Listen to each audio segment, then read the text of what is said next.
जी बिल्कुल दूजे इलाकों की तरह अलीपुर जट्टा च भी गंदम जी है तैयार हो चुकी है। गंदम का सिलसिला तक शुरू होना है। जिस तरह छपाई बाद जट्टा नूं एक खुशी महसूस होती है, काश्तकारों ने खुशी महसूस होती है कि फसल पक्के दी उन्हां दी बड़ियां उम्मीदां वाबा फसल नालों ने।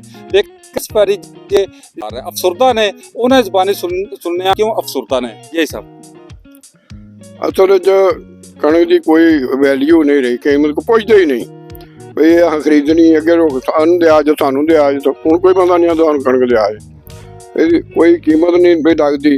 जे खरीददार खरीदन जाने चीज़ सूँ बड़ी महंगी मिलती बाजार चो, साड़ी चीज़ जी वो वैल्यू ही कोई नहीं। ये साढ़े को खुशी होंगी 6 महीने बाद ये तो साढ़े सारे 6 महीने का दारोमदार होंगे वो सानू कोई लभदा नहीं पिया। हुकूमत मेहरबानी करे इसकी कीमत बढ़ा दे तो जो असीं भी कोई सौदा साथ दे दईए। पता है कि महंगाई कितनी, हर चीज़ महंगी है सिवाय गंदम तो इनू जरा ढेर मेहरबानी करके ज्यादा करे। जी मेरे नाल एक नौजवान काश्तकार भी मौजूद है, ਉਹਦੇ ਕੋਲ ਪੁੱਛਣੇ ਉਹ ਕੀ ਆਂਦੇ ਨੇ।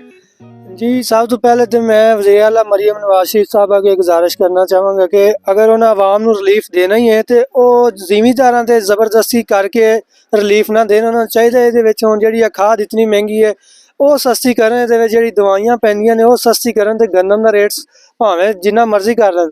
जिहड़ा खर्चा है वो बहुत ज़्यादा हो रहा है तो जिहड़ी इस टाइम कटाई करी दी वो सानूं उल्टा नुकसान हुंदा है। सिर्फ घर दा खर्चा पानी ही चलदा, असीं कोई फ्यूचर प्लैनिंग असीं नहीं कर सकते, किसी दी शादी ब्याह दा सोच सकते। तो बराए मेहरबानी इहदे उत्ते थोड़ा जिहा नज़रे करम किया जाए। वज़ीर आला और मुअज़्ज़ज़ जिहड़े ज़रात ने इस ज़रात के नाल मुतवसत उन्होंने चाहिए इस उत्ते सोच फिक्र की जाए ताकि जिमीदारां नूं नुकसान ना होवे। जी जी काश्तकारों का कहना है सी कि अगर हुकूमत ने काश्तकारों का कहना सी कि अगर जो भी रेट निकले गंदम का उसी काबिल कबूल है, लेकिन जी जरी अजनास ने जड़ियाँ दवाइयां ने या खाद है या तेल है ये अगर हुकूमत कोई नज़रसानी करे सबसिडी दे दे तो फिर साढ़े वास्ते कुछ आसानी वाला मामला बन सकता है। जी